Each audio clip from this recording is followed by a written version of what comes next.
বলা দেখেন, শ্রমিকদের স্বাস্থ্যসেবা নিয়ে শ্রমিকরা ইতিমধ্যে আমার সাথে কথা বলেছে, মত বিনিময় করেছে। তাদের এটা একটা অন্যতম দাবি।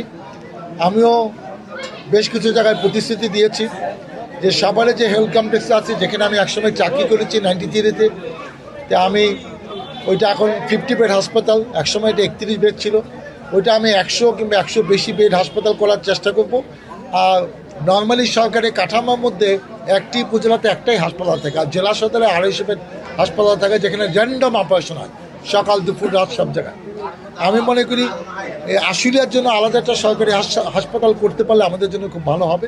যেহেতু আমি একজন ডাক্তার, এটা একটা ন্যূনতম দাবি। আমি মনে করি এটা নিয়ে আমরা চেষ্টা করবো এবং স্পেশাল পারমিশন নিয়ে এটা আমি করার একটি উদ্যোগ নিব। আর আপনি শ্রমিকদের গণকবর না, আপনি কবরস্থান নিয়ে যে কথাটা বললেন, এটার সাথে না একটা ইমোশন সেন্টিমেন্ট জড়িত আছে। অনেক গ্রামে গোষ্ঠীগতভাবে যার যার কবরস্থান আছে, যেখানে দুইটা গোষ্ঠী তাদের কবরস্থান, এখানে কারো পারিবারিক কবরস্থান আছে। ফলে এই ব্যাপারটা ঢালাওভাবে আমরা যদি একজন জনপ্রতিনিধি হিসেবে নির্দেশ দিয়ে দিই, এটা বাস্তবায়ন করা তো সহজ হবে না। আমরা মানুষকে মোটিভেটেড করে, যেগুলো গার্মেন্টস এলাকা, বিশেষ করে গাজীর চটে, ড্যান্ডা পড়ে, ভাদাইলে, এইসব জায়গায় আমরা এটা কুলগাতে, এইসব জায়গায় আমরা এটা মানুষকে কনভিন্স করে যে তোমরা যেখানে যেখানে কবরস্থানের সুযোগ আছে, যার বাড়ি যেখানে, তাদেরকে মানবিক কারণে তুমি সুযোগটা দিয়ে দাও। এবং হয় কি, এটা নিয়ম আছে, এই যে যেমন আজিমপুর কবরস্থান, কোনো কবর এখন পার্মানেন্ট না, এবং হুজুররা বলে যে কবর পার্মানেন্ট না হলে সুবিধা কি, যদি এখানে একটা পর একটা কবর হচ্ছে, একজন ব্যক্তিও যদি ওই কবর থেকে বেহেশতে যায়, সবারে বেহেশতে যাবে। এটা হুজুরদের কিন্তু বয়ান আমরা বিভিন্ন সময় শুনেছি।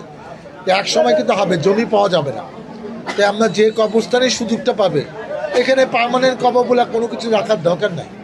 যেটা একটা গ্রামের কবরস্থান, যেটা গোষ্ঠী কবরস্থান, এটাও কিন্তু 5-10 বছর পরে এরকমই হবে। তাই আমরা এটা মোটিভেশন করে যতটুকু করা যায়, এটা তাদের একটা দাবি। কিন্তু এটা জনপ্রতিনিধি হিসাবে আমি জোর করে এটা আদায় করবো, ব্যাপারটা সেরকম না।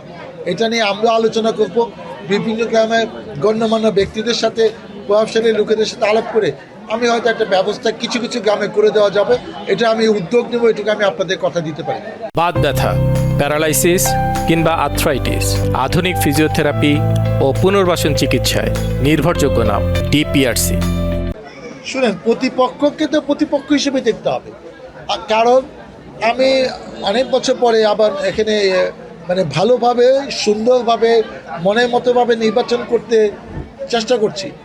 ফলে আগের নির্বাচনগুলো সুষ্ঠু হয় না।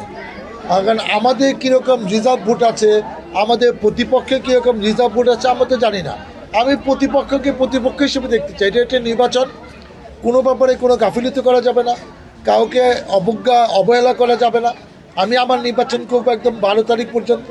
তারা করছে, তারা কীরকম প্রচারণা করছে, তাদের কি গুপ্ত কৌশল, এগুলো তো আমি আসলে জানি না। আমি আমার নিয়ম মাফিক, যেগুলো আমার ট্র্যাডিশন, যেটা আমার অভিজ্ঞতা, সেইভাবে কাজ করছি। অতএব তারা আমাদের থেকে দুর্বল প্রার্থী কিংবা তাদের আসলে কতটা ভোট পাবে, আদৌ পাবে কিনা, এইসব কথা বলা আমার সময়ও না, এগুলো নিয়ে আমি ভাবছি না। আমি আমার নির্বাচনে ভাবছি। আমি প্রতিপক্ষকে প্রতিপক্ষ হিসাবেই ট্রিট করতে চাই। কে কত ভোট পাবে এটা 12 তারিখে পরে আমরা জানতে